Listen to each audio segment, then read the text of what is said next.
Israel અને Iran વચ્ચેના વધતા જતા તણાવની સીધી અસર હવે સુરતના ટેક્સટાઇલ ઉદ્યોગ પર જોવા મળી રહી છે।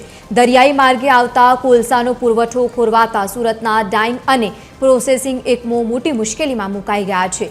શહેરની અંદાજે 400 મિલોમાં રોજનો 50,000 ટન કોલસો વપરાય છે, પરંતુ હાલમાં કોલસો બંદર સુધી પહોંચી રહ્યો નથી। માત્ર 4 જ દિવસમાં કોલસાના ભાવમાં 1200 રૂપિયાનો ઉછાળો આવ્યો છે।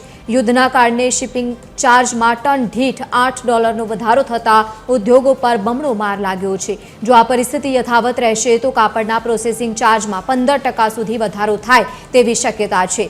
અચાનક વધારાથી નવા ઓર્ડર બુકિંગ અને પ્રાઇસ નેગોશિએશન પર પણ મોટી અસર પડી રહી છે।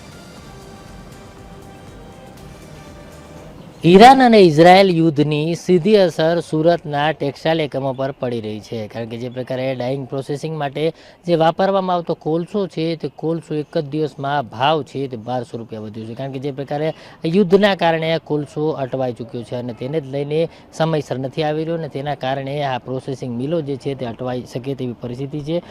ખાસ કરીને ઉદ્યોગપતિ છે એમની સાથે વાત કરી છે। શું કહેશો, જે પ્રકારે અત્યારની પરિસ્થિતિ છે એ કઈ રીતે જુઓ?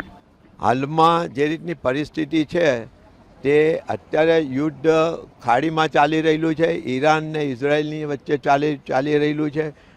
આપણો જે કોલસો આવે છે તે આપણો કોલસો ઇન્ડોનેશિયાથી આવે છે, તો ઇન્ડોનેશિયાના અને ભારતના રસ્તામાં કશે પણ એવું નથી કે એ લોકોના જહાજો રોકાઈ જાય કે એ થાય, એટલે આ જરા મને અતિશોક્તિવાળી થોડી વાત લાગે છે। અત્યારે ઉદ્યોગોને અત્યારે કોઈ પરિસ્થિતિ બહુ સારી નથી।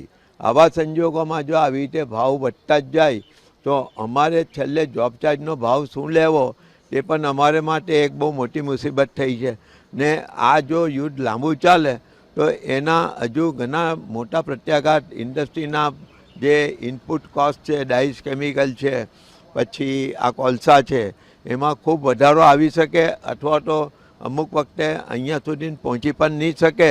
એવા સંજોગોમાં અત્યારે સમગ્ર ટેક્સટાઇલ ઇન્ડસ્ટ્રી ખૂબ ચિંતામાં છે। તો રોજ માટે વાત કરીએ તો 400 જેટલા અહીંયા ડાઇંગ પ્રેસીસ મિલો આવેલા છે। કેટલો કોલસો વપરાતો છે અંદાજે? એક યુનિટમાં લગભગ 40થી 50 ટન જેવો કોલસો બળતો હોય છે અને 400-450 યુનિટ છે, પ્લસ બીજા અમુક જે ડાઇસ કેમિકલ છે, બીજી પણ અન્ય ઇન્ડસ્ટ્રી છે, તો એ બધાને કોલસો તો જોઈએ જ છે। હવે કોલસો નહીં હશે તો યુનિટ કેવી રીતે ચાલશે ને? જો મોંઘો કોલસો લઈને પણ યુનિટ ચલાવવું હશે તો આટલા મોંઘા ભાવમાં માલ કે કાપડ કોણ પ્રોસેસ કરીને આપશે?